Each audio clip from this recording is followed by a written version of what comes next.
मंडळी जय शिवराय. आलोय किल्ले विशाळगडाच्या पायथ्याला आणि पायथ्याला वाहनतळाच्या बाजूला जो चेकपोस्ट आहे की नाही वॉच टावर, तिथं आलोय. इथं आल्यानंतर विशाळगडाला जी भेट घेणार आहेत की नाही त्या प्रत्येकाने इथे येऊन थांबा आणि विशाळगडाचं सौंदर्य बघा. कारण विशाळगडाला अजस्त्र आणि भयंकर असं निसर्गाचं जे कवच आहे, खंदक आहे, ती इथं थांबून विशाळगडाची तीव्रता बघितल्याशिवाय तुम्हाला ते सौंदर्य समजणारच नाही.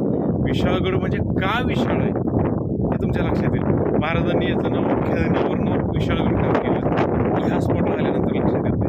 आपल्या पाठीमागे जरी खोबळ दिसते त्या खोबी तिथं पाताळदरी लोकेशन आहे. त्याच ठिकाणी त्या पाताळदरीच्या एरियात वीररत्न बाजीप्रभू देशपांडे, फुलाजी प्रभू देशपांडे ह्या दोन भावांची समाधी आहे. आणि इकडच्या वर टेकावरती हनुमान आहे.